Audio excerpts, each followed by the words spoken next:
অনেক কষ্টের পর চাষিদের ফসল ঘরে আসে। আর ফসল যখন ঘরে আসে চাষিরা কিন্তু খুবই খুশি হয়। হ্যালো বন্ধুরা, আসসালামু আলাইকুম। কেমন আছেন সবাই? আশা করছি সবাই অনেক ভালো আছেন। আলহামদুলিল্লাহ, আপনাদের দোয়ায় আমিও অনেক ভালো আছি।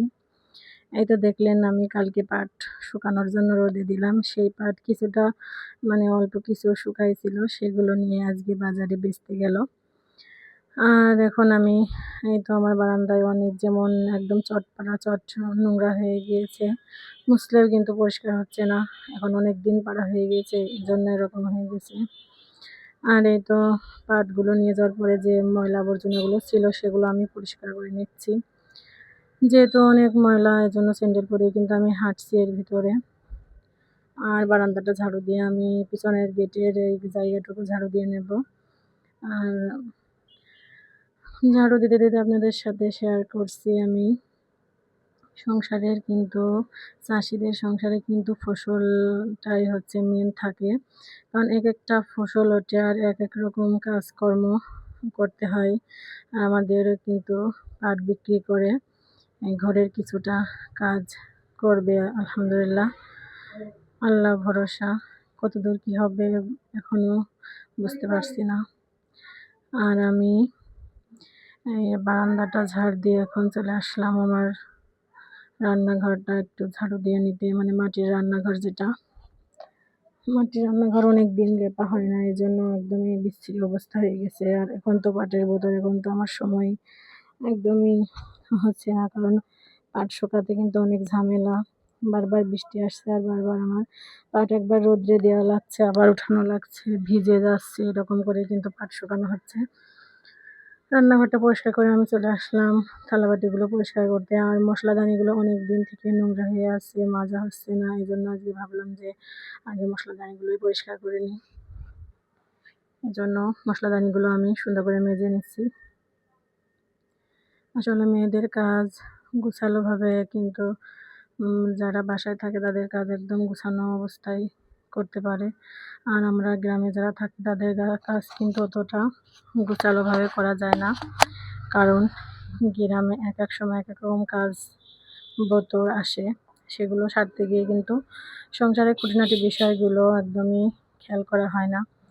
তবে যথাসাধ্য চেষ্টা করি আমি সবসময় পরিপাটি থাকার, কিন্তু সেটা পেরে দিই না, কারণ আমার 3টা ছোটো ছোটো বাচ্চা, তাদেরকেও সময় দিতে হয়। তবে আমার বাচ্চারা কিন্তু একটু বড় হয়ে গেলেও, ছোট থাকতেও কিন্তু আমাকে সেরকম ওরা জ্বালাতন করেনি। এখন বড় হয়েই কিন্তু বেশি জ্বালাতন করতেছে। আমি মশলাদানিগুলো মেজে তো ঝাঁকা দুটো মেজে নেব। আর লাল জিনিস কিন্তু ময়লা হলে কমই ময়লা দেখা দেয়, আর তারপরেও একটু পরিষ্কার করে রাখলে কিন্তু মনের ভিতরেও ভালো লাগে। এর জন্য আমি ভাবছি আগে মশলাদানি আর ঝাঁকা কয়টা পরিষ্কার করে রাখি। আর এই ঝাঁকাটা পরিষ্কার করতে গিয়ে কিন্তু আমার অনেকখানি হাত কেটে গিয়েছে, কারণ এটা হচ্ছে ছাগলে পাড়া মেরে অনেকটাই আমার ভেঙে দিয়েছে, ওই যে দেখা যাচ্ছে। আর ওইখানেই আমার হাতের আঙুলে কিছুটা কেটে গিয়েছে। এই তো মাজা শেষ, আমি এখন পরিষ্কার করে ধুয়ে নিচ্ছি। আর মাজা ধোয়ার পরে দেখুন কতটা সুন্দর দেখাচ্ছে মশলাদানি ঝাঁকাগুলো। আর আমার কিন্তু যেগুলো আমি ব্যবহার করি সেগুলোর ভিতরে লাল জিনিস কিন্তু বেশি। বালতি বলেন, ঝাঁকা বলেন, মশলাদানি সব কিন্তু আমার লালই বেশি থাকে, কারণ লাল আমি পছন্দ করি কিনা জানি না, কিন্তু লাল দেখতে সুন্দর লাগে, এই জন্য আমি লালটাই বেশি কিনি। আর এখন আমি থালাবাটিগুলো মেজে নিচ্ছি। থালাবাটিগুলো আসলে এত নোংরা হয় আমার, রাত্রে বিকালে কিন্তু আমি থালাবাটিগুলো মাজি, আবার রাত্রে এগুলো নোংরা হয়েছে, আবার সকালে আমার এতগুলো থালাবাটি মাজা করতে হয়। এক এক সময় এক একটা খাবার এক এক বাসনে রাখা হয়, খাওয়া হয়, এজন্য বেশি থালাবাটি লাগে। আর কী করব, মেয়েদের কাজই তো পরিষ্কার করা, আর আমিও সেটাই করছি। একে একে আমার সবগুলো থালাবাটি মেজে নিচ্ছি।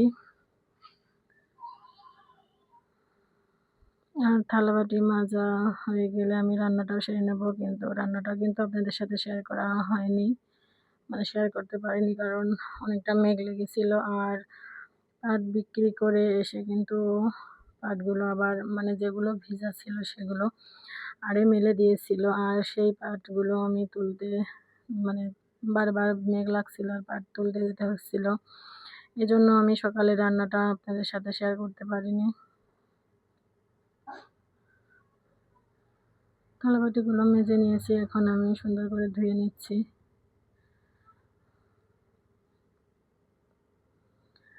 আর আপনাদের কাছে একটি অনুরোধ, ভিডিওটা ভালো লাগলে অবশ্যই চ্যানেলটাকে সাবস্ক্রাইব করে দেবেন। আর আপনারা যারা এত সময় ভিডিও দেখছেন, লাইক দিতে ভুলে গিয়েছেন, প্লিজ আপনাদের কাছে লাইক চেয়ে নিচ্ছি। কারণ একটি লাইক দিলে কিন্তু অনেক মানুষের কাছে আমার ভিডিওটা পৌঁছে যায়, আর এই জন্যই লাইকটা খুবই প্রয়োজন। থালাবাটিগুলো মাজা হয়ে গেছে, আমি হাতটা ধুয়ে চলে আসলাম। এই তো এখন কিন্তু দুপুর 12টা বাজে, আর এই তো দেখুন আমি একবার কাঁধে পাট নিলাম, আবার কিন্তু রেখে দিলাম, কারণ আবার রোদ উঠেছে। দেখুন কি রোদ উঠেছে। আর এই মানে উপর থেকে পাট নিচে দিয়ে দিলাম, কারণ নিচে কিন্তু তাড়াতাড়ি শুকায়, আর উপরে কিন্তু পাটটা একটু কম তাড়াতাড়ি শুকায়।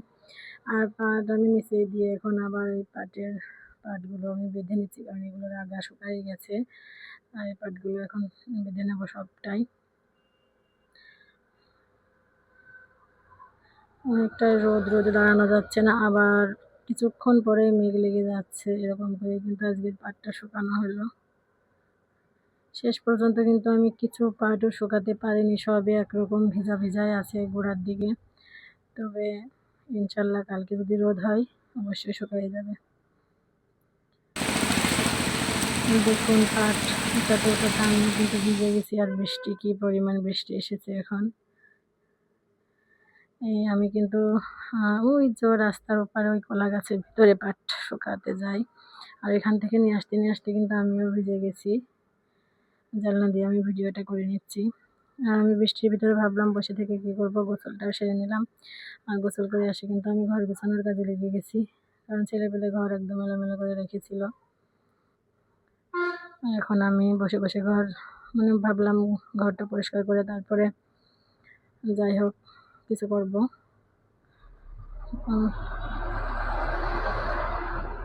বিছনাটা গোছগাছ করে নিয়ে আলনাটা গুছানো ছিল, হালকা করে গুছালাম, মানে 2-3টে জিনিস ছিল এদিকে। আর পড়ার টেবিলেও আমার মেয়ে দুটোই পড়তে গিয়েছে, বই টই সব কিছু নিয়ে, এই জন্য পড়ার টেবিলটাও পরিষ্কার মতো দেখা যাচ্ছে। এরপরে আমি ঘরটা ঝাড়ু দিয়ে নিচ্ছি।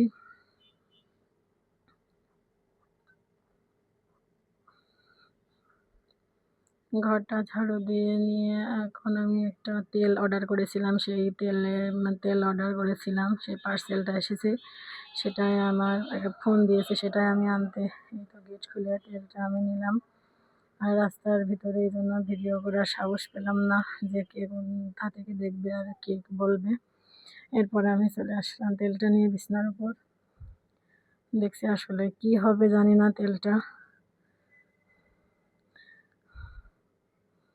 আমার মেয়ের জন্য তেলটা অর্ডার করলাম, কারণ মেয়ের চুল অনেকটাই পাতলা, এই জন্য ভাবলাম দেখি, এত রিভিউ দেখছি একটা তেল অর্ডার করে দেখি। আর আজকের ভিডিওটা কিন্তু এই পর্যন্তই, আর ভিডিওটা বাড়াচ্ছি না, কারণ অনেকটাই বড় হয়ে গিয়েছে ভিডিওটা। সবাই ভালো থাকবেন, আল্লাহ হাফিজ।